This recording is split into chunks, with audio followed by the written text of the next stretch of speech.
প্রবণকে নিয়ে তার মা বাবার অনেক স্বপ্ন, ছেলে জীবনে বড় কিছু করবে, কিন্তু এদিকে তো ছেলে তার স্কুলে একের পর এক প্রেম করে যাচ্ছে। পড়াশোনায় তো তার কোনো মনই নেই। এই 15 বছর বয়সেই ছেলে তিনটা মেয়ের পেছনে ঘুরছে। এসব যদি একবার তার মা বাবা জানতে পারে তখন কি হবে? আর প্রবণ কি আদৌ তার জীবনে কিছু করতে পারবে, নাকি এই মেয়েদের চক্করে তার জীবনটাই নষ্ট করে ফেলবে? সেটাই দেখবো আজকের গল্প ইউথে। চলুন তাহলে আর দেরি না করে স্কুল জীবন নিয়ে বানানো আজকের এই দুষ্টু মিষ্টি গল্পটা শুরু করা যাক। শুরুতেই আমাদের 2014 সালের দৃশ্য দেখানো হয়, যেখানে সারজা নামের একটা মহিলা ভগবানের সামনে প্রার্থনা করছিল, কারণ আজকে তার ছেলের 10th ক্লাসের রেজাল্ট দিবে। তো দেখা যায় তার ছেলে কোনোভাবে পরীক্ষায় পাশ করে যায়। এরপরই আমাদের তার ছেলে প্রবণকে দেখানো হয়। প্রবণ আমাদের বলে তার মা সব সময় পূজা পাঠ করতে থাকে, আর সব থেকে বড় কথা তাকে সে অতিরিক্ত ভালোবাসে। এরপরই সারজাকে দেখা যায় সে লেবুর জল এনে তার হাজবেন্ডকে ঘুম থেকে জাগায়, আর সেটা খেতে বলে। তার হাজবেন্ড এটা দেখে বলে, কি ব্যাপার, তুমি এটা আমাকে কেন দিচ্ছ? সারজা বলে, আসলে এটা আমি আমাদের ছেলের জন্য তৈরি করেছিলাম, যাতে সে ভালোভাবে পড়ালেখা করতে পারে, কিন্তু এখন তো সে খেতে চাইছে না, তাই আপনাকে দিচ্ছি, খেয়ে নিন। এই কথা শুনে সারজার হাজবেন্ড বলে, আমাদের ছেলে একটা জিনিস খেতে মানা করেছে, আর সেটা তুমি আমাকে দিচ্ছ? তার মানে দিন দিন এই ঘরে আমার সম্মান কমে যাচ্ছে, তাই তো? সারজাও তখন বলে, হ্যাঁ হ্যাঁ, এটাই ভেবে খেয়ে নিন তো। এই কথা শুনে সারজার হাজবেন্ড খুবই অবাক হয়ে যায়। এরপরে প্রবণ তার বাবার ব্যাপারে আমাদেরকে জানায়। প্রবণের বাবার নাম কৃষ্ণা। তিনি নিজেকে একজন সাকসেসফুল বিজনেসম্যান মনে করেন, তবে তার জীবনে একটাই সমস্যা, সেটা হলো প্রবণ। প্রবণের জন্মের আগে সারজা সব সময় কৃষ্ণাকে সময় দিত, কিন্তু ছেলে হওয়ার পর থেকে সারজা কখনোই তার দিকে খেয়াল দেয় না, তাই তার মনে এটা নিয়ে খুব কষ্ট। বেচারা। যাক, এরপরই রেজাল্টের দিন চলে আসে। সারজা সকল ভিড় অতিক্রম করে বহু কষ্টে কম্পিউটারের দোকানে যায়, আর তার ছেলের রেজাল্ট কার্ড বের করে আনে। সে তো বেশ এক্সাইটেড ছিল, কিন্তু এরপর সে রেজাল্ট কার্ডে দেখে প্রবণ তো মাত্র 35 পেয়ে পাশ করেছে। কিন্তু এটা দেখেই সে এতটাই খুশি হয় যে রাস্তার মাঝখানে জোরে জোরে চিৎকার করতে থাকে যে তার ছেলে অন্তত পাশ তো করেছে। তো তার এমন চিৎকার করা দেখে একজন লোক জিজ্ঞেস করে, কি ব্যাপার, আপনার ছেলে কি টপ করেছে নাকি, যার কারণে আপনি এতটা খুশি? সারজা বলে, না না, আমার ছেলে 35 পেয়ে পাশ করেছে। লোকটা তো একেবারে থ হয়ে যায়। বাড়িতে যাওয়ার সময় সারজা প্রবণকে বলতে থাকে, 10ম শ্রেণীতে তুমি প্রতি বিষয়ে 38 পেয়েছ, তার মানে দ্বাদশে যদি তুমি 80 বা 86 পাও তাহলে তুমি IAS হয়ে যাবে। এই কথা শুনে অটো ড্রাইভার গাড়ি থামিয়ে দেয় আর বলে, আমি স্কুল জীবনে প্রতিটা বিষয়ে 70-এর উপরে পেতাম, এখন আমি অটো চালাচ্ছি, আর আপনার ছেলে 35 পেয়ে IAS হবে, তাই না? এটা একটু বেশি হয়ে যাচ্ছে না? সারজা তখন ড্রাইভারকে বলে, এটা তোমার ভাগ্য ছিল, কিন্তু আমার ছেলে তো ঠিকই IAS হয়ে দেখাবে। মানে ছেলেকে নিয়ে কত কনফিডেন্স সে। এদিকে কৃষ্ণা একজনকে বসে বসে বলছিল, এখন আমার স্ত্রী আমার সামনে এসে বলবে ছেলে পরীক্ষায় ফেল হয়ে গেছে, কিন্তু তখনই সারজা সেখানে চলে আসে আর কৃষ্ণাকে ডাকতে ডাকতে বলে, আমাদের ছেলে তো IAS হয়ে গেছে। এ কথা শুনে কৃষ্ণা অবাক হয়ে যায় যে কি বলছে সে এসব। তখনই সারজা বলে, আমাদের ছেলে পরীক্ষায় পাশ করে গেছে, তাই এখন আমি তাকে কলেজে ভর্তি করাতে চাই। কৃষ্ণা জিজ্ঞেস করে, সবই তো বুঝলাম, কিন্তু পরীক্ষায় কত নম্বর পেয়েছে? সারজা প্রথমে বলতে চাইছিল না, কিন্তু কৃষ্ণার জোর করাতে সে বলতে থাকে, সব বিষয় মিলিয়ে 200 নম্বর পেয়েছে।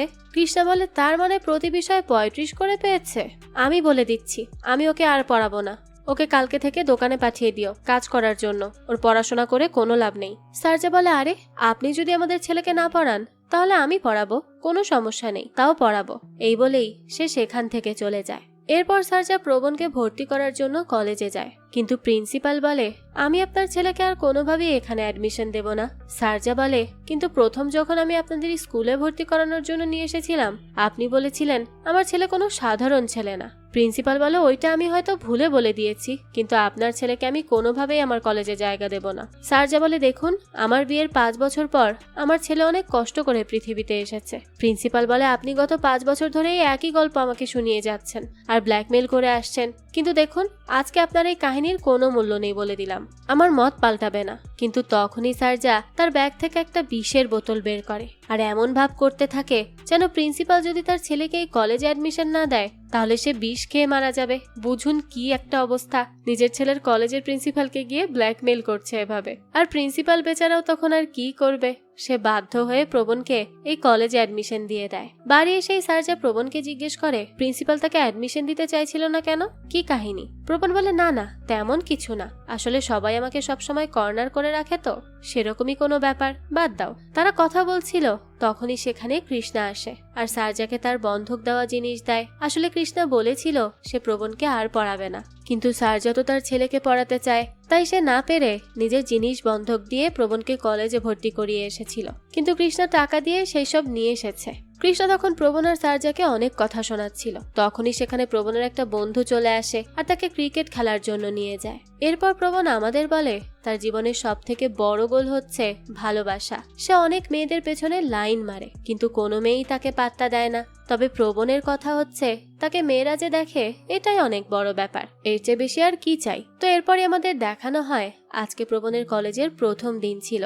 আমরা দেখতে পাই প্রবণের বন্ধুরাও তার মতোই, মানে পড়াশোনায় একেবারে লবডঙ্কা, কোনোই মন নেই তাদের, তারা তো শুধু এদিক ওদিক করে বেড়ায়। তো ক্লাস শুরু হলে ম্যাডাম সবাইকে একটা প্রশ্ন করে, কিন্তু কেউ সেটার উত্তর দিতে পারে না। তখনই কানাকা নামের একটা মেয়ে সেটার সঠিক উত্তর দেয়। এতে তো টিচারও বেশ খুশি হয়ে যায়। কিছুক্ষণ পর প্রবণের একটা বন্ধু বলতে থাকে ম্যাডাম কালকে বাড়ির কাজ দিয়েছিল, মনে হচ্ছে ম্যাডামের মনে নেই। ভালোই হয়েছে, আমাদের আর বাড়ির কাজের জন্য বকা খেতে হবে না। কি ফাঁকিবাদ চিন্তা করুন। তখনই কানাকা উঠে ম্যাডামকে বলে, ম্যাডাম আপনি তো কালকে বাড়ির কাজ দিয়েছিলেন, যেটা আমরা সবাই করে এনেছি। এই কথা শুনে প্রবণ সহ তার বন্ধুরা তো নিজেদের মধ্যেই কথা বলতে থাকে যে এবার তারা কি করবে। তখনই ম্যাডাম তাদের সবাইকে ক্লাস থেকে বের হতে বলে আর বাইরে যেয়ে দাঁড়িয়ে থাকতে বলে। তারা সবাই তখন বাইরেই দাঁড়িয়েছিল। সেই সময় অন্য একটা ক্লাস থেকে প্রেসিকা নামের আরেকটা মেয়েকেও তাদের ক্লাস থেকে ম্যাডাম বের করে দেয়। প্রবণ তখন প্রেসিকার সাথে কথা বলার চেষ্টা করে, কিন্তু প্রেসিকা তাকে মোটেই পাত্তা দেয় না। এরপর থেকে প্রতিদিন একই জিনিস হতে থাকে। যেভাবে প্রবণ আর তার বন্ধুদেরকে ক্লাস থেকে বের করে দেওয়া হতো, ঠিক সেভাবেই প্রেসিকাকেও বের করা হতো, যার কারণে ধীরে ধীরে প্রেসিকা আর প্রবণের মধ্যে বন্ধুত্ব হতে থাকে। একদিন প্রবণের বন্ধুরা তাকে জিজ্ঞেস করে সে তাদের সাথে ক্যান্টিনে খেতে যাবে কি, কিন্তু প্রবণ তো যেতে চাইছিল না, কারণ প্রেসিকা এখনো সেখানে দাঁড়িয়েছিল। সে প্রেসিকাকে জিজ্ঞেস করে সে কি তার সাথে ক্যান্টিনে যাবে, কিন্তু প্রেসিকা বলে না, সে যেতে পারবে না, কারণ সে ক্যান্টিনে গেলে ম্যাডাম তাকে বকা দিবে। তখন এই কথা শুনে প্রবণের মন খারাপ হয়ে যায়, সেও যেতে চাইছিল না, তবে তার বন্ধুরা তাকে জোর করলে সে তাদের সাথে যেতে বাধ্য হয়। এদিকে ক্যান্টিনে যাওয়ার একটু পরেই প্রবণ দেখে প্রেসিকাও সেখানে চলে এসেছে। এরপর প্রবণ আর প্রেসিকা আলাদা বসে খাবার খাচ্ছিল। তখন প্রবণ তাকে জিজ্ঞেস করে তুমি প্রতিদিন এমন কি কাজ করো যার কারণে ম্যাডাম তোমাকে ক্লাস থেকে বের করে দেয়? প্রেসিকা তখন বলে আমি তেমন কিছুই করি না, কিন্তু আমার খুব তাড়াতাড়ি খিদে পেয়ে যায়, তাই আমি সবসময় ব্যাগ থেকে খাবার বের করে খেতে থাকি। তবে প্রতিবারই কেন যেন ম্যাডাম আমাকে ধরে ফেলে আর ক্লাস থেকে বের করে দেয়। তো দেখা যায় ধীরে ধীরে প্রবণ আর প্রেসিকা একে অপরকে পছন্দ করতে শুরু করে। তারা একে অপরের জন্য সবসময় স্কুলে অপেক্ষা করে থাকতো। এভাবেই তাদের জীবন বেশ ভালো কাটছিল। স্কুলের ভালো লাগা বলে কথা। এরপরে আমাদেরকে কৃষ্ণাকে দেখানো হয়। সে তো ড্রিঙ্ক করে ঘরে বসে সারজাকে বলতে থাকে যে সে তাকে এখন আর ভালোবাসে না। সারজা তার সেই কথায় পাত্তা না দিয়ে বলতে থাকে যে আজকে আমার ভাইয়ের বাড়ি থেকে একটা ইনভিটেশন কার্ড এসেছে। কৃষ্ণা তখন মন খারাপ করে জিজ্ঞেস করে তাই নাকি, তো তারা কি নিজে থেকে এসে কার্ড দিয়ে গেছে? সারজা বলে না, ড্রাইভারকে কার্ড দিয়ে পাঠিয়েছে। কৃষ্ণা বলতে থাকে তাহলে ওরা আমাদের এতটুকুই সম্মান করে যে নিজেরা এসে ইনভিটেশন কার্ড দিয়ে যেতে পারলো না? তখন সারজা বলে হয়তো তারা কাজে ব্যস্ত আছে, কিন্তু এর মাঝেও তারা আমাদের কার্ড পাঠিয়েছে। এত কিছু হওয়ার পরেও তারা আমাদের মনে রেখেছে। আমারও ইচ্ছা করছে তাদের সাথে কথা বলতে, তাই চলুন আমরা একসাথেই তাদের বাড়িতে যাই। কৃষ্ণা বলে ঠিক আছে, যদি তুমি চাও আমি তোমার সাথে যাব তাহলে যাব। দৃশ্য চলে যায় পরের দিন। সারজা কৃষ্ণাকে নিয়ে তার ভাইয়ের বাড়িতে যায়। সারজা এই প্রথম তার ভাইয়ের বাড়ি দেখে, যেটা দেখে তার খুব ভালো লাগে। সে প্রথমে তার ভাবিকে দেখতে পায়। সারজা তখন তার ভাবির সাথে কথা বলতে যায়, কিন্তু সারজার ভাবি তার সাথে কথা বলে না। এটা দেখে তার একটু খারাপ লাগে। কৃষ্ণা তখন সারজাকে বলে যে হয়তো তোমার ভাবি ব্যস্ত তাই কথা বললো না। যাক, এরপরই সারজা ঘরে গিয়ে তার ভাইয়ের সাথেও কথা বলার চেষ্টা করে, কিন্তু তার ভাইও তার সাথে কথা বলে না। মানে তারা ইনভিটেশন কার্ড পাঠিয়েছে, জাস্ট পাঠানোর দরকার তাই, কিন্তু তারা তাদের সাথে কোনো কথাই বলে না। এসব দেখে সারজার খুব খারাপ লাগে, তাই সে আর কৃষ্ণা সেখান থেকে চলে আসে। বাড়ি এসেও সারজা খুব কান্নাকাটি করছিল। সে কৃষ্ণাকে বলে ওরা যদি আমাদের সাথে কোনো কথাই না বলবে তাহলে আমাদের ডেকে অপমান করার দরকার কি ছিল? কৃষ্ণা বলে দেখো, ওরা আমাদের অবস্থানকে অপমান করার জন্যই আমাদের ওইখানে ডেকেছে। ওদের সময় ভালো চলছে তার জন্যই ওরা এরকম করছে, কিন্তু তুমি দেখে নিও আমাদের সময়ও একদিন ঠিক হবে। তাই এসব নিয়ে এখন মন খারাপ করো না, বাদ দাও। এরপর হঠাৎ করে কৃষ্ণা সার্জাকে জিজ্ঞেস করে, আচ্ছা তুমি কি আমার সাথে খুশি আছো? সার্জা তখন অবাক হয়ে বলে, তুমি এসব কথা কেন জিজ্ঞেস করছো? কৃষ্ণা বলে, কারণ মাঝে মাঝে আমি ভাবি তুমি যদি আমাকে ভালোবেসে বিয়ে না করতে তাহলে তুমিও হয়তো ওরকম একটা বাড়িতে থাকতে, তোমার এই ছোট ঘরে থাকার দরকারই হতো না।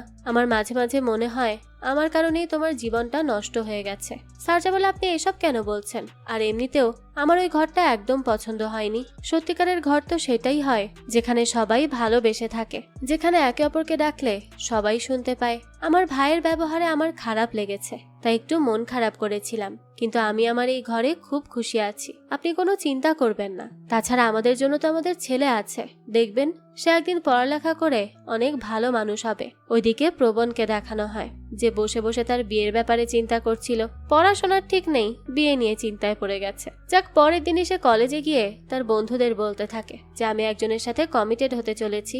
তখনই সেখানে প্রেসিকা চলে আসে। প্রবণ তখন তার বন্ধুদের প্রেসিকাকে দেখায় আর বলে, দেখো আজকে থেকে আমি তোমাদের সাথে বেশি কথা বলতে পারবো না।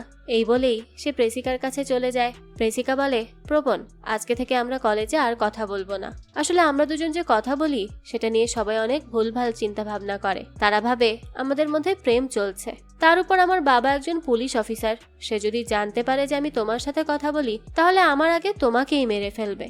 এই কথা শুনে বেচারা প্রবণের তো সব স্বপ্ন চুরমার হয়ে যায়। সে তো ভেবেছিল সে প্রেসিকার সাথেই তার বাকি জীবন কাটাবে, কিন্তু প্রেসিকা তো তাকে মানা করে দিয়েছে, তাই বেচারার মনটাই খারাপ হয়ে যায়। তখন তার বন্ধুরা সবাই তাকে নিয়ে হাসাহাসি করতে থাকে। সেই সময় এখানে মুকেশ আর মানি নামের দুইটা ছেলে আসে। মানি প্রেসিকাকে পছন্দ করে। মানি অনু নামের একটা মেয়েকে বলে, আমি অনেকদিন প্রেসিকার পেছনে পড়ে আছি, কিন্তু সে আমাকে পাত্তাই দিচ্ছে না, তাই তুমি যদি তাকে একটু বোঝাতে তাহলে সে বুঝতো। এরপরই অনু গিয়ে প্রেসিকাকে বলে, মানি অনেকদিন ধরে তোমার পেছনে পড়ে আছে, তুমি তাকে হ্যাঁ বলে দিচ্ছ না কেন? প্রেসিকা বলে, আমি তাকে একটুও পছন্দ করি না, আমার তাকে দেখতেই বিরক্ত লাগে। তখন অনু বলে, এটা বললে তো হবে না, তুমি অন্য কোনো কারণ দেখাও। প্রেসিকা বলে, আমি অন্য একজনকে ভালোবাসি। অনু তখন জিজ্ঞেস করে, ছেলেটা কে? তখন সে প্রবণকে দেখিয়ে দেয়। এটা দেখে মানি আর মুকেশ প্রবণের সাথে কথা বলতে আসে। তখন মুকেশ প্রবণকে জিজ্ঞেস করে, তার আর প্রেসিকার মধ্যে কি চলছে? প্রবণ বলে, আজকে আমাদের ব্রেকআপ হয়েছে, তাই আমি স্যাড সং গাইছি। এ কথা শুনে মুকেশ প্রবণকে অনেক জোরে একটা থাপ্পড় মারে। এটা দেখেই তো প্রবণের সব বন্ধুরা খুব ভয় পেয়ে যায়। সেই সময় মানি সামনে এসে প্রবণকে বলে, আমি প্রেসিকাকে পছন্দ করি, কিন্তু আমি যখন তাকে প্রপোজ করেছি তখন সে আমাকে বলেছে সে তোমাকে পছন্দ করে, তাই আমি তোমাকে বলে দিচ্ছি আজকে থেকে আমি যদি তোমাকে প্রেসিকার আশেপাশেও দেখি তাহলে আমি তোমাকে মেরেই ফেলবো। এই বলেই সে সেখান থেকে চলে যায়। তখন প্রবণ প্রেসিকার বাসে ওঠে আর তাকে বলে, সকালে তুমি আমাকে বলেছিলে তোমার সাথে কথা না বলতে, আর এখন তুমি অন্য কাউকে বলছো তুমি আমাকে পছন্দ করো। প্রেসিকা বলে, আমি তোমাকে স্কুলে কথা বলতে বারণ করেছি, কিন্তু বাইরে তো কথা বলবে না এমনটা বলিনি। এই কথা শুনেই প্রবণ খুব খুশি হয়ে যায়। এরপরই সে প্রেসিকাকে বলে, তুমি কি আমাকে একবার আই লাভ ইউ বলবে? আসলে আজ পর্যন্ত কেউ আমাকে এটা বলেনি, প্লিজ একবার বলো। প্রেসিকাও তখন তাকে লাভ ইউ বলে। এ কথা শুনে প্রবণের তো খুশির কোনো ঠিকানাই থাকে না। সে তার বন্ধুদের সাথে খুশিতে নাচতে থাকে। এরপর রাতের বেলা সে তার বন্ধু বাবলুকে ফোন করে আর বলে, আমি তোকে প্রেসিকার নাম্বার দিব, তুই আমার সাথে তাকে কানেক্ট করে দে। বাবলু তো প্রথমে অনেক বারণ করে, কিন্তু বন্ধুর কথা তাই সে ফেলতেও পারে না। এ কারণে সে মেয়ে এসেছে প্রথমে প্রেসিকার বাড়িতে ফোন করে। প্রেসিকার বাবা ফোনটা রিসিভ করলে বাবলু মেয়েদের কণ্ঠ করে তার সাথে কথা বলতে থাকে। এই দেখে তো প্রেসিকার বাবা প্রেসিকাকে ডেকে দেয় আর বলে, দেখো তোমার কোন মেয়ে বন্ধু ফোন করেছে, তার গলা তো পুরো ছেলেদের মতো। প্রেসিকা তখন ফোন ধরলে বাবলু প্রবণকে কানেক্ট করে দেয়। এরপরই সে প্রেসিকাকে জিজ্ঞেস করে যে তুমি কি কারণে আমাকে পছন্দ করো। প্রেসিকা বলে, আগে তুমি বলো। প্রবণ তখন জানায়, তুমি খুব কেয়ারিং আর ম্যাচিউর, সাথে অনেক সুন্দরও, তাই আমি তোমাকে পছন্দ করি। এরপর সে প্রেসিকাকে জিজ্ঞেস করলে প্রেসিকা বলে, আমি এখন এটা বলতে পারবো না, কারণ বাবা আমার সামনে বসে আছে, তাই এখন না, পরে বলবো। এই বলেই সে ফোন কেটে দেয়। দৃশ্য চলে যায় পরের দিন। সকালে অনুকে দেখা যায়। তাকে কেন যেন খুব চিন্তিত লাগছিল। আসলে প্রেসিকা এখন প্রবণকে পছন্দ করে আর অনু ওদিকে মুকেশকে পছন্দ করে, কিন্তু মুকেশ তাকে বলেছিল যতদিন পর্যন্ত মানি আর প্রেসিকা এক না হয় ততদিন পর্যন্ত তারা দুজনও এক হতে পারবে না। তাই এখন অনু প্ল্যান করতে থাকে যে করেই হোক প্রেসিকা আর প্রবণকে আলাদা করতেই হবে। একটু পর মানি আর মুকেশ আবারও স্কুলে আসে। তারা এসে প্রবণ, বাবলু সহ তাদের আরো একজন বন্ধুকে একটা জায়গায় নিয়ে যায়। সেখানে গিয়ে মানি প্রবণকে বলতে থাকে, আমি তোমাকে বলেছিলাম প্রেসিকার থেকে দূরে থাকতে, কিন্তু তুমি তো তার আরো কাছে চলে এসেছো। প্রবণ বলে, আমার কোনো দোষ নেই, সে নিজেই আমাকে বলেছে। সে আমাকে ভালোবাসে। তাহলে আপনি কেন আমাদের মাঝখানে আসছেন?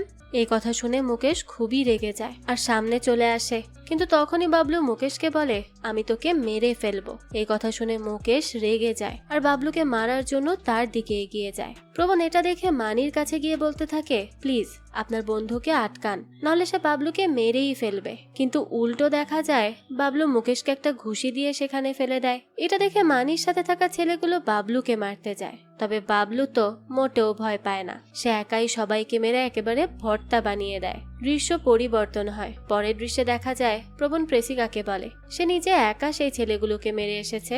এ কথা শুনে প্রেসিকা তো তার প্রতি আরো ইমপ্রেসড হয়ে যায়। প্রবণ বলে, আমি তোমার জন্য 6 জন কেন 40 জনকেও মারতে পারবো। এ কথা শুনে প্রেসিকা আরো খুশি হয়ে যায়, কিন্তু এটা দেখে অনুর মুড খারাপ হয়ে যায়, কারণ সে ভেবেছিল মানি হয়তো আজকে প্রবণকে খুব মারবে। আর এটা দেখে প্রবণ ভয় পেয়ে প্রেসিকার পিছু করা ছেড়ে দিবে, কিন্তু সবকিছু উল্টো হয়ে গেল। এরপর প্রেসিকা প্রবণকে জানায় সে 1 সপ্তাহের জন্য নিজের গ্রামে যাবে, কারণ তার দাদি খুব অসুস্থ। এ কথা শুনে প্রবণের খুব মন খারাপ হয়, কিন্তু প্রেসিকা তাকে বলে সে প্রতিদিন ফেসবুকে তাকে মেসেজ দেবে, সে যেন মন খারাপ না করে। প্রবণ তখন বলে, আমি তোমাকে খুব মিস করব। তখনই ড্রাইভার প্রেসিকাকে ডাকতে থাকে। এটা দেখে প্রবণ আবারও তাকে জিজ্ঞেস করে সে তাকে কেন পছন্দ করে। প্রেসিকা বলে, কারণ তুমি যখন হাসো তোমাকে খুব ভালো লাগে। এ কথা শুনে প্রবণ তো খুব খুশি হয়ে যায়। এরপর প্রেসিকা নিজের গ্রামে চলে যায়। তাই প্রবণ ইন্টারনেট ক্যাফেতে এসে বসেছিল, যাতে প্রেসিকা তাকে কোনো মেসেজ দিলে সেটা সে তখনই পেয়ে যায়। সেখানে তার আরো 2 জন বন্ধু ছিল, তবে অনেকক্ষণ হয়ে যাওয়ার পরেও প্রবণের কাছে প্রেসিকার কোনো মেসেজ আসে না। তবে সোনাল নামের একটা মেয়ে ফ্রেন্ড রিকোয়েস্ট পাঠায় তাকে। প্রবণও সেটা অ্যাকসেপ্ট করে। সোনাল তখন তাকে মেসেজ দিয়ে বলে সে তাকে অনেকদিন ধরে ফলো করে, সাথে এটাও বলে সে তার কলেজেই পড়ে, কিন্তু তার সামনে আসার সাহস তার হচ্ছে না। প্রবণ আর তার বন্ধুরা বুঝতে পারছিল না এটা কি সত্যিই কোনো মেয়ে নাকি কোনো ফেক আইডি। তাই প্রবণ তাকে কালকে তার সাথে দেখা করতে বলে। পরের দিনই সে কলেজে গেলে সোনাল তার সাথে দেখা করতে আসে। সোনালকে দেখেই তো প্রবণ তার প্রেমে পড়ে যায়, অথচ ওইদিকে কিন্তু সে প্রেসিকাকে পছন্দ করত। এই ছেলেগুলো না, কি আর বলবো।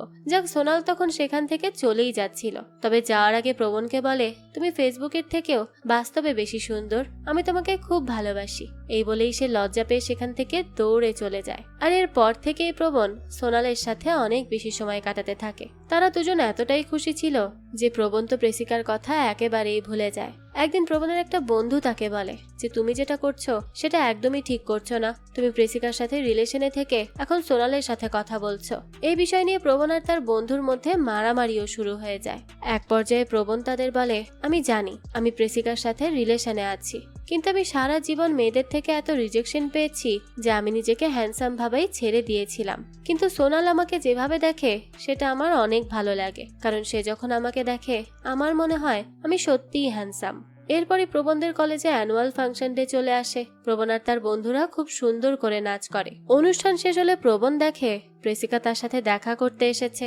সে এরপর প্রেসিকার কাছে যায়। প্রেসিকা বলে তাদের নাচ খুব সুন্দর হয়েছে। তো সে যখন প্রেসিকার সাথে কথা বলছিল তখনই সেখানে সোনাল চলে আসে। সোনালকে দেখে প্রবণ প্রেসিকাকে বলে আমার একজন বন্ধু এসেছে। প্রেসিকা বলে ঠিক আছে, আমি এখানে দাঁড়াচ্ছি, তুমি তার সাথে কথা বলে এসো। এরপরই প্রবণ যায় সোনালের সাথে কথা বলতে। সোনাল প্রবণকে বলে তার টিম আজকে যেই গানে নাচ করেছে সেটা তার প্রিয় গান। তারা কথা বলছিল আর প্রেসিকা এদিকে একাই দাঁড়িয়েছিল। তখনই সেখানে অনু আর তার বান্ধবী চলে আসে। তারা প্রেসিকাকে জিজ্ঞেস করে সে এখানে দাঁড়িয়ে কি করছে। প্রেসিকা বলে প্রবণ তার বান্ধবীর সাথে কথা বলছে, তাই আমি এখানে দাঁড়িয়ে আছি। এই কথা শুনে অনু আর তার বান্ধবী হেসে বলতে থাকে তুমি কি বলতে চাইছো? কোন বান্ধবীর সাথে সে এত হাত ধরে ধরে কথা বলছে? আর তাছাড়া তোমাকে দেখে প্রবণের বড় বোন মনে হয়, আর সোনালকে দেখে তার গার্লফ্রেন্ড। আমার তো মনে হয় প্রবণ তোমাকে ছেড়ে সোনালের কাছে চলে যাবে।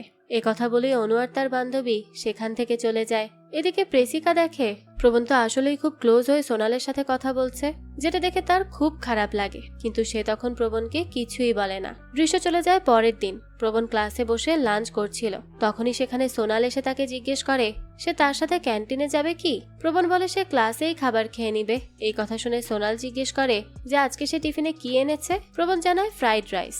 সোনাল তখন এই কথা শুনে বলে তাই নাকি, এটা তো আমার প্রিয় খাবার। প্রবণও তখন তাকে সেটা খেতে দেয়, কিন্তু সোনালের হাতে পেইন ছিল, তাই সে প্রবণকে তাকে খাইয়ে দিতে বলে। প্রবণও তখন তাকে খাইয়ে দেয়। একটু পরই সেখানে প্রেসিকা আসে। আর প্রবণকে রেগে মেগে জিজ্ঞেস করে সে কি সোনালকে খাইয়ে দিয়েছিল। প্রবণ বলে হ্যাঁ। প্রেসিকা তখন সেখান থেকে চলে যেতে থাকে। এটা দেখে অনু আর তার বান্ধবী খুব খুশি হয়, কিন্তু তখনই প্রেসিকা আবারও ফিরে আসে আর প্রবণকে বলে তুমি যাকে তাকে খাইয়ে দিয়েছ, তাহলে আমাকেও খাইয়ে দাও। এই কথা শুনে অনু আর তার বান্ধবী তো অবাক হয়ে যায়, সাথে প্রবণ নিজেও অবাক হয়। প্রেসিকা প্রবণকে বলে আমি যদি কোনো ছেলেকে খাইয়ে দিতাম তাহলে নিশ্চয়ই তোমার ভালো লাগতো না, তাই এরপর থেকে তুমি সোনালের সাথে কথা বলবে না। এই বলেই সে সেখান থেকে চলে যায়। তখন প্রবণ তার বন্ধুদের বলে আমি সোনালের সাথে কথা বলি দেখে প্রেসিকার খুব খারাপ লাগে, তাই আজকে থেকে আমি আর সোনালের সাথে কথা বলবো না। তার বন্ধু বলে এখনো অনেক দেরি হয়ে যায়নি, তুমি আজকে সোনালকে না করে দাও, না হলে সে খামোখাই মনের মধ্যে আশা নিয়ে বসে থাকবে। দৃশ্য চলে যায় রাতের বেলা। প্রবণ সোনালকে তার সাথে দেখা করতে ডাকে। সোনালও চলে আসে। প্রবণ তখন তাকে বলে আমরা আজকে থেকে আর কথা বলবো না। সোনাল জিজ্ঞেস করে কেন, কি হয়েছে? প্রবণ বলে দেখো আমি বেশি কিছু বলতে পারবো না, শুধু আমি তোমার সাথে কথা বলবো না এটুকুই জানি। সোনালও বলে ঠিক আছে আমরা কথা বলবো না, কিন্তু এই কথাগুলো তুমি আমার চোখের দিকে তাকিয়ে বলো। তো প্রবণ যখন তার কথা মতো তার চোখের দিকে তাকায় তখনই সে আর তাকে কিছুই বলতে পারে না। তার বন্ধুরা তাকে পেছন থেকে বারবার বলছিল সোনালকে সবকিছু বলে দিয়ে ব্যাপারটা এখানেই শেষ করে দিতে, কিন্তু সোনাল তো প্রবণকে জড়িয়ে ধরে। এখানে সোনালের জড়িয়ে ধরা দেখে প্রবণ আর নিজেকে আটকে রাখতে পারে না, তাই সেও তাকে জড়িয়ে ধরে। কিন্তু তখনই সেখানে অনু আর তার বান্ধবী প্রেসিকাকে নিয়ে চলে আসে। প্রেসিকা তো এটা দেখে খুব কষ্ট পায়, কিন্তু তাকে দেখে প্রবণ সোনালকে এক ধাক্কা দিয়ে তার কাছ থেকে সরিয়ে দেয়। প্রেসিকা তখন প্রবণকে বলে আমার বন্ধুরা আমাকে তোমার ব্যাপারে সবকিছু বলে দিয়েছিল, কিন্তু আমি তোমার উপর অন্ধের মতো বিশ্বাস করেছিলাম। তবে আজ আমি বুঝতে পেরেছি তুমি সত্যি মেয়েদের ইমোশন নিয়ে খেলা করো। প্রবণ তখন প্রেসিকাকে বলে তুমি আর একটা কথাও বলো না তো। কিন্তু প্রেসিকা বলে কেন, এখন সত্যি কথা হজম হচ্ছে না? আজ আমি তোমাকে নিজের থেকে বলছি তুমি একটা খারাপ ছেলে। এসব শুনে প্রবণের খুব রাগ হয়। সে প্রেসিকার উপর চিৎকার করে বলে তুমি যেটা জানো না সেটা নিয়ে কথা বলো না। সোনাল অনেকদিন ধরে আমার পেছনে পড়ে আছে, কিন্তু আমি এখনো তাকে হ্যাঁ বলিনি, কারণ আমি তোমাকে ভালোবাসি। আমি আজকে তাকে নাই বলে দিতাম, কিন্তু এখন তুমি আমাকে এসে এসব কথা বলছো, তাই আজকে থেকে আমাদের দুজনের সম্পর্ক শেষ। যে ভালোবাসায় সন্দেহ জন্মাতে শুরু করে সেই সম্পর্ক আর টিকিয়ে রেখে লাভ নেই, তাই এখন আমি সোনালকে হ্যাঁ বলে দিব। এই বলে সে যখনই পেছনে তাকায় আর সোনালকে ডাকতে থাকে তখন দেখে সোনাল সেখানে নেই। সে সময় সোনাল অনু আর তার বান্ধবীর মাঝখানে এসে দাঁড়ায়, অর্থাৎ সোনালকে অনুই ঠিক করেছিল যাতে সে প্রবণ আর প্রেসিকার মধ্যে ভুল বোঝাবুঝি তৈরি করতে পারে। সোনাল কখনোই প্রবণকে ভালোবাসেনি। এখানে সোনাল আর অনু মিলে প্রেসিকাকে বারবার করে বলছিল প্রবণকে মারার জন্য, তাই প্রেসিকাও আর নিজেকে আটকে রাখতে পারে না। সে অনেক জোরে প্রবণকে একটা থাপ্পড় মারে, কিন্তু তখনই দেখা যায় প্রবণের বাবা কৃষ্ণা এখানে যা যা হয়েছে সবকিছু দেখে ফেলে। প্রবণ তখন তার বাবাকে দেখে সেখানেই দাঁড়িয়ে থাকে। এরপর সে বাড়িতে চলে আসে। সে চুপচাপ নিজের ঘরে বসেছিল আর ভাবছিল তার বাবা তাকে মারবে না বকবে। তখনই প্রবণের মা তাকে বাইরে থেকে ডাকে। প্রবণও বাইরে এলে তার মা জিজ্ঞেস করে সে আজকে কি খাবার খাবে। কৃষ্ণা তখন সারজাকে বলে আজকে প্রবণের জন্য ডিম দোসা করো। বাবার এই শান্ত আচরণ দেখে প্রবণের তো আরো বেশি ভয় হতে থাকে। সে মনে মনে ভাবতে থাকে তার বাবা তার বিরুদ্ধে অনেক বড় কোনো চাল চালবে। এরপর থেকে প্রবণের বাবা তার সব কাজ প্রবণকে দিয়ে করাতে থাকে আর সেও ভয়ে ভয়ে সব কাজ করে দেয়। এরপর সে কলেজে গিয়ে তার বন্ধুদের বলতে থাকে যে আমার বাবা যদি আমাকে মারতো তাহলেও আমার এত কষ্ট হতো না, কিন্তু আমাকে ভয় দেখিয়ে সে নিজের সব কাজ করিয়ে নিচ্ছে। আমি আমার পুরো জীবনে তাকে এত সম্মান দেইনি যেটা এখন তাকে দিচ্ছি। বাবলু তখন বলে সবার বাবাই এমন হয়, তুই চিন্তা করিস না। আসলে এই বয়সে বাবাদেরকে এমনই মনে হয়, বয়সটা বাড়লেই বাবার ইম্পর্টেন্স বোঝা যায়। যাক একটু পরেই তারা জানতে পারে তাদের কলেজ থেকে ট্রিপে যাওয়া হবে। এখানে প্রবণ আর তার বন্ধুরা একটা প্ল্যান বানায়। তারা এই ট্রিপে যাওয়ার পরে সোনালকে অনেক বিরক্ত করবে বলে ভাবে। তো ট্রিপে যাওয়ার পর থেকেই প্রবণ আর তার বন্ধুরা অনু, সোনাল, প্রেসিকা সবাইকে খুব বিরক্ত করতে থাকে। এদিকে প্রেসিকা এসব সহ্য করতে না পেরে কান্নাই করে দেয়। তার বান্ধবী কানাকা তাকে জিজ্ঞেস করে কি হয়েছে। তখন প্রেসিকা তাকে সব কথা খুলে বলে। এসব শুনে কানাকা গিয়ে প্রবণ আর তার বন্ধুদের কথা শুনিয়ে আসে যাতে তারা আর প্রেসিকাকে বিরক্ত না করে। দৃশ্য চলে যায় পরের দিন। ক্লাসে প্রবণ জোরে জোরে কথা বলছিল।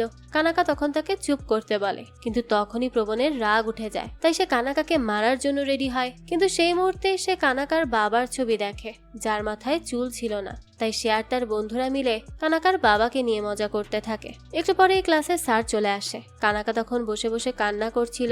স্যারও ব্যাপারটা খেয়াল করে, তাই সে তাকে জিজ্ঞেস করে কি হয়েছে, কিন্তু সে তো কিছুই বলছিল না। তখনই প্রবণের সব বন্ধুরা তাকে বলতে থাকে তুই কানাকার বাবাকে নিয়ে মজা করেছিস, তাই সে কান্না করছে। মানে তারা সবাই প্রবণকে ফাঁসিয়ে দেয়। কিন্তু তখনই কানাকা স্যারকে বলে, আমার প্রচুর মাথা ব্যথা করছে, আমি মেডিকেল স্টোরে যাব। এই বলেই সে ক্লাস থেকে বেরিয়ে যায়। এরপরই প্রবণ তার বন্ধুকে বলতে থাকে, কানাকা ছোট ছোট ব্যাপারেও আমাদের ক্লাসে কান্না করে ভাসিয়ে দিত, কিন্তু আজকে সে আমার নাম নেয়নি কেন? তার বন্ধু বলে, হয়তো তোর চেহারা তার বাবার মতো দেখতে তাই। প্রবণ বলে, ধুর, উল্টোপাল্টা কথা বলিস না তো।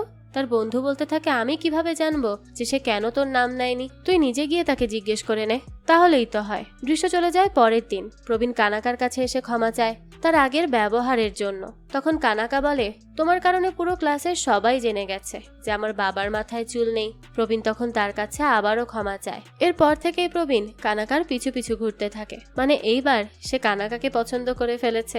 কানাকা প্রথমে তাকে একটুও পছন্দ করতো না, তবে এরপর ধীরে ধীরে সেও প্রবীণকে পছন্দ করতে শুরু করে। কানাকা খুব ট্যালেন্টেড আর ভালো মনের মেয়ে ছিল, যার কারণে প্রবীণ তার প্রতি ধীরে ধীরে দুর্বল হতে শুরু করে।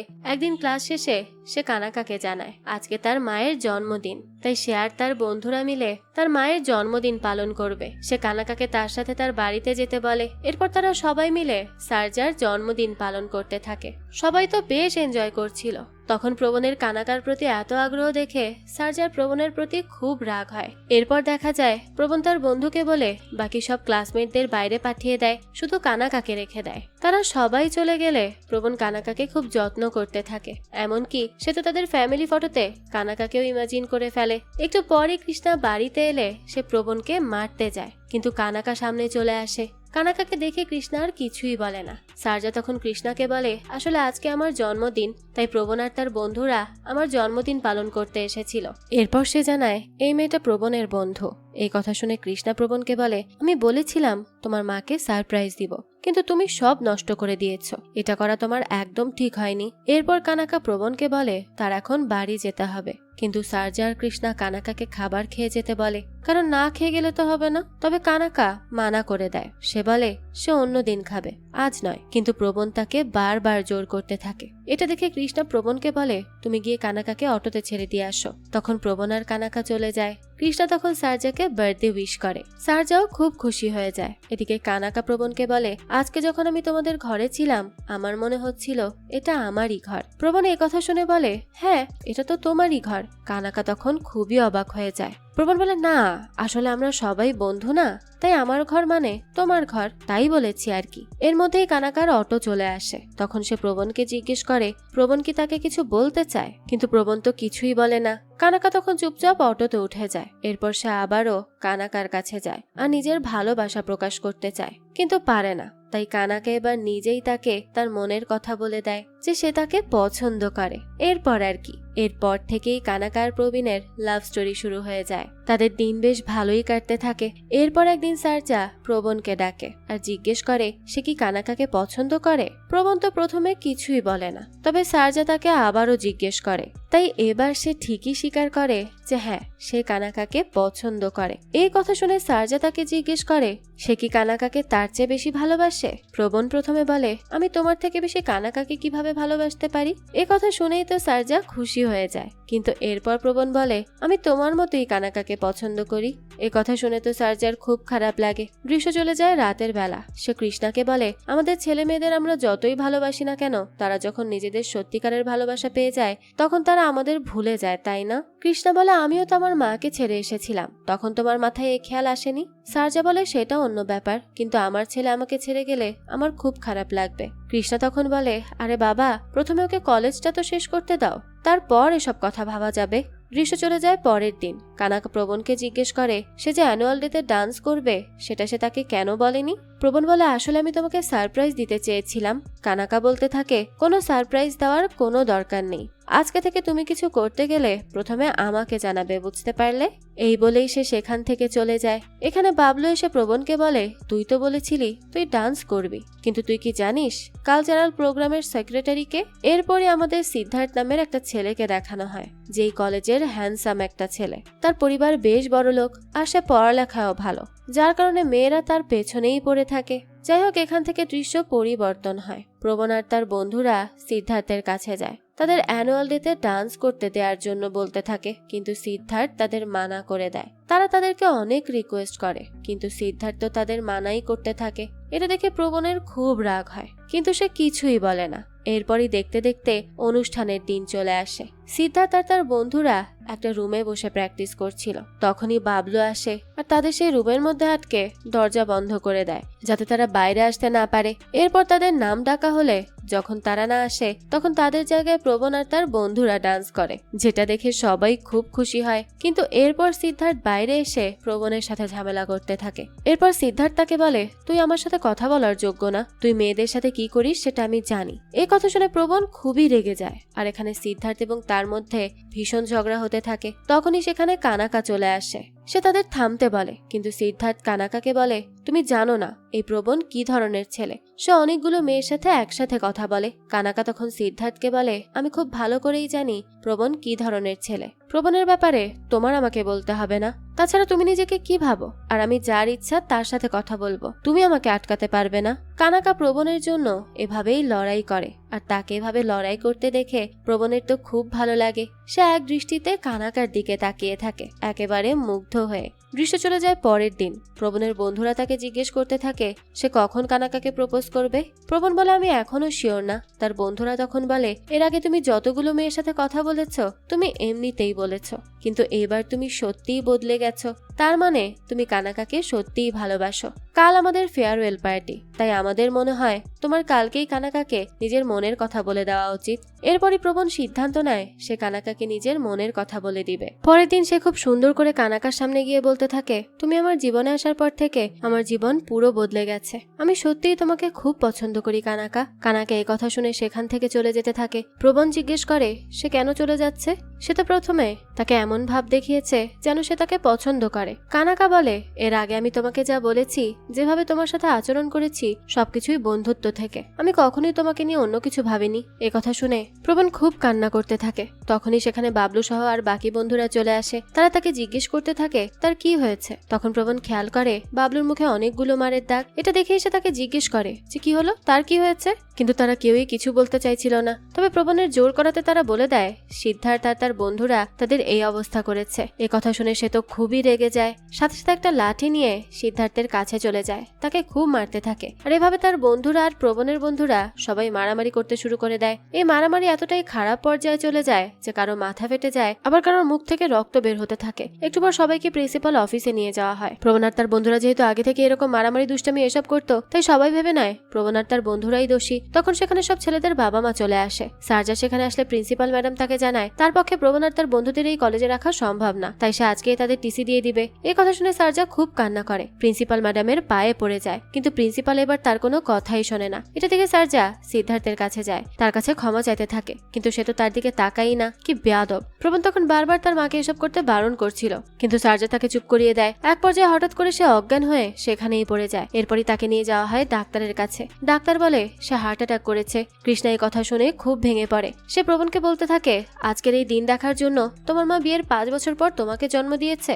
এরপর থেকে কৃষ্ণা নিজেই সার্জার খেয়াল রাখতে শুরু করে। সে প্রবণকে সার্জার কাছেও আসতে দেয় না। প্রবণ এতদিনে অনেক চুপচাপ হয়ে গেছে। একদিন কলেজ থেকে প্রবণের ব্যাপারে কথা বলার জন্য কৃষ্ণাকে ডাকা হয়। কৃষ্ণা ম্যাডামকে বলে, আপনাদের যা করার সেটা করুন, কিন্তু আমাকে আর আমার স্ত্রীকে এভাবে আর কলেজে ডেকে অপমান করবেন না। তাই ম্যাডাম তখন প্রবণকে আর কিছু না বলে ক্লাসে পাঠিয়ে দেয়। সে ক্লাসে গিয়েও চুপচাপ বসে থাকে। কানাকা তাকে দেখে খুব খুশি হয়, কিন্তু প্রবণ তার দিকে তাকাই না।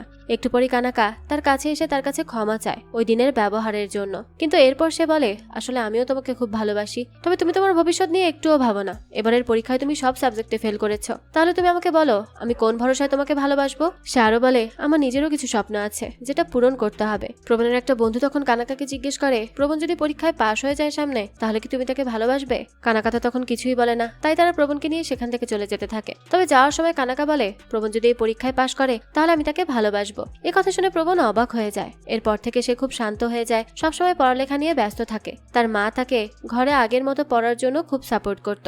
কলেজের প্রিন্সিপাল প্রবণের এই পরিবর্তন দেখে ভীষণ খুশি হয়। তার ক্লাস টিচারও এখন তার পড়ালেখায় এত মনোযোগ দেখে নিজ থেকে তাকে ক্লাসের পর বোঝাতে শুরু করে। কৃষ্ণাও এসব দেখে খুব খুশি হয়। এরপর প্রবণের ফাইনাল পরীক্ষার দিন চলে আসে। সে যখন পরীক্ষা দিতে যাবে তখনই তার মায়ের হার্টের ব্যথা শুরু হয়। প্রবণ কি করবে বুঝতে পারছিল না। তাই সে পরীক্ষার কথা ভুলে গিয়ে তার মাকে নিয়ে হসপিটালে যায়। এদিকে প্রবণের বন্ধুরা তার জন্য অপেক্ষা করছিল, কারণ পরীক্ষা শুরু হয়ে গেছে। এরপরই সারজা প্রবণকে আগে পরীক্ষা দিতে যেতে বলে, তাই কৃষ্ণা তাকে পরীক্ষার হলে ছেড়ে আসে। প্রবণ খুব ভালো করেই তার পরীক্ষা শেষ করে।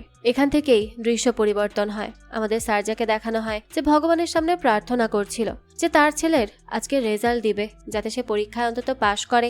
সারজা গিয়ে তখন প্রবণকে ঘুম থেকে ওঠায় আর বলে তাদের একটু পরেই রেজাল্ট দেখতে যেতে হবে, তাই প্রবণও রেডি হয়ে যায়। তারা দুজন যখন যাচ্ছিল তখনই কৃষ্ণা সেখানে চলে আসে আর সে বলে সেও তাদের সাথে যাবে। এ কথা শুনে প্রবণও খুব খুশি হয়। এরপর তারা যখন রেজাল্ট দেখতে চায় তখন সারজা খেয়াল করে প্রবণের ছবি ব্যানারে লাগানো আছে। এটা দেখে সে প্রবণের উপর চেঁচিয়ে বলতে থাকে, তুমি নিশ্চয়ই ফেল করেছো অথবা নকল করতে গিয়ে ধরা পড়েছো, তাই তোমার ছবি ব্যানারে লাগানো হয়েছে, তাই না? কিন্তু তখনই পাশ থেকে একজন বলে, আপনার ছেলে রেজাল্ট র্যাঙ্কিং এ 9 নম্বরে এসেছে, তাই তার ছবি ব্যানারে লাগানো হয়েছে। এই কথা শুনে প্রবণ সহ তার বাবা মা সবাই খুশি হয়ে যায়। কৃষ্ণার চোখে তো পানি চলে আসে। তখনই প্রবণের বন্ধুরা তাকে এসে বলে কানাকা তার জন্য অপেক্ষা করছে। প্রবণ তখন কানাকার কাছে চলে যায়। কানাকা তাকে বলে, আমি তো ভাবতেই পারিনি তুমি আমার জন্য পরীক্ষায় এভাবে পাশ করে দেখাবে। তুমি তো অনেক ভালো করেছো, আজ আমি সত্যি খুব খুশি। তাই আজকে আমি তোমাকে বলছি আমি তোমাকে খুব পছন্দ করি। এই বলে সে প্রবণের হাত ধরে, কিন্তু তখনই প্রবণ কানাকার হাত ছেড়ে দেয় আর তাকে বলতে থাকে, এসব আমার আর দরকার নেই, তুমি আমাকে সত্যিকারের ভালোবাসো না, সেটা আমার বোঝা হয়ে গেছে। এখানে আমাদের একটা ফ্ল্যাশব্যাক দেখানো হয় যে পরীক্ষার আগে একদিন কৃষ্ণা প্রবণের সাথে কথা বলেছিল। সেদিন সে প্রবণকে বলে, আমি ছোটবেলা থেকে কখনো পড়াশোনায় মনোযোগ দিইনি, অশিক্ষিত ছিলাম, তাই আমার পরিবার আমাকে আলাদা করে দিয়েছিল, আমার পছন্দের মানুষ আমাকে ছেড়ে দিয়েছিল, কেউ আমার উপর বিশ্বাস করেনি, শুধু একটা মানুষ ছাড়া, আর সেটা তোমার মা। তোমার মা আমার কারণে নিজের পরিবার ছেড়ে এসেছে, একটা দোকানের মালিক করে দিয়েছে। সে আমাকে ভালোবাসার বিনিময়ে কিছুই চায়নি, ভালোবাসা ছাড়া। আমি একটা দোকানের মালিক ছিলাম, এরপরেও কেউ কখনো আমাকে সম্মান দেয়নি। আমাদের ঘরের কোনো অনুষ্ঠানে আমার নাম থাকতো না, তাহলে ভেবে দেখো আমাকে সবাই কিভাবে দেখতো, আমার অবস্থান কোথায় ছিল। এই সবকিছুতে কখনো খারাপ লাগেনি আমার, তবে আমার এই ব্যাপারটা খারাপ লাগতো কারণ আমার কারণে তোমার মাকেও অনেক অপমান সহ্য করতে হতো, আর আমার পরে তোমার মার এখন তোমার উপর ভরসা আছে, তাই তার ভরসাটা ভেঙে দিও না। প্রবণ এগুলো শুনে কান্না করতে থাকে। কৃষ্ণা বলে, আমার জন্য কখনো কেউ দাঁড়িয়ে কথা বলেনি, তবে তোমার পাশে আমি আছি, আমি তোমাকে সব শিখাবো, তোমার যা প্রয়োজন হবে সব দেব। তাও তোমাকে একটা কথাই বলবো, তোমার মায়ের স্বপ্নগুলো আমার মতো অপূর্ণ ছেড়ে দিও না। এরকম না যে আমি তোমাকে ভালোবাসি না, তোমার মা যতটা তোমাকে ভালোবাসে আমিও ঠিক ততটাই তোমাকে ভালোবাসি, কিন্তু কখনো বলা হয়নি তোমার মা আর তুমি ছাড়া আমার এই পৃথিবীতে কেউ নেই। এসব কথা শুনে প্রবণ অঝরে কান্না করতে থাকে। এরপর সে তার বাবাকে পেছন থেকে জড়িয়ে ধরে। কাহিনী বর্তমানে আসে। সে কানাকাকে বলে, কেউ যদি নিজের কোনো স্বার্থের জন্য ওনাকে ভালোবাসে তাহলে সেটা ভালোবাসা হয় না, ভালোবাসা তো সেটা হয় যদি সামনের মানুষের কিছু নাও থাকে, তাও যদি তুমি তাকে সেভাবেই মেনে নাও, সেটাকেই ভালোবাসা বলে। অথবা তার সঙ্গে পুরো জীবন কাটানোর প্রতিশ্রুতি নাও, তার উপর বিশ্বাস রাখো, তার উপর বিশ্বাস করে তাকে ভালোবাসো, এরপর তুমি তাকে বদলানোর চেষ্টা করো, যেমনটা আমার মা আমার বাবাকে করেছিল। তাই আমি বুঝতে পেরেছি তুমি আমাকে সেরকম সত্যিকারের ভালো কখনোই বাসনি। যাক, তো তুমি ভালো থেকো, তোমার ভবিষ্যৎ উজ্জ্বল হোক। কিন্তু আমি আর ভালোবাসা নিয়ে এখন ভাবতে চাই না, আমি এখন চাই আমার বাবা মাকে খুশি রাখতে, আমি তাদের এখন ভালোবাসতে চাই। কথা বলে সে সেখান থেকে চলে আসে। পেছন থেকে কানাকা কান্না করতে থাকে। প্রবণের পর বাবা মায়ের সাথে এসে একটা সেলফি তোলে। তাদের এতটা খুশি দেখে সে নিজেও খুশি হয়ে যায়। আর এখানে এই গল্পটাও শেষ হয়ে যায়। এই তো ছিল আজকের গল্প। এই গল্পটা আপনাদের কাছে কেমন লেগেছে সেটা অবশ্যই আমাদেরকে কমেন্ট করে জানাবেন। যদি এতটুকুও ভালো লেগে থাকে তাহলে একটি লাইক দিয়ে যাবেন। আর হ্যাঁ, আমাদের এই চ্যানেলে কিন্তু প্রতিনিয়তই নতুন নতুন ভিডিও আপলোড করা হয়। সেই সব ভিডিওর আপডেট পেতে আমাদের চ্যানেলটিকে সাবস্ক্রাইব করে বেল আইকনে অল দিয়ে রাখতে কিন্তু ভুলবেন না। আর একটা কথা, আমাদের সকল ভিডিওর আপডেট পেতে জয়েন করতে পারেন আমাদের হোয়াটসঅ্যাপ চ্যানেলে, লিংক ডেসক্রিপশন বক্সেই দেওয়া আছে। আজকে তাহলে এই পর্যন্তই, আবারও হাজির হব নতুন কোনো ভিডিও নিয়ে। সেই পর্যন্ত সবাই ভালো থাকবেন আর আমাদের চ্যানেলের সাথেই থাকবেন। ধন্যবাদ।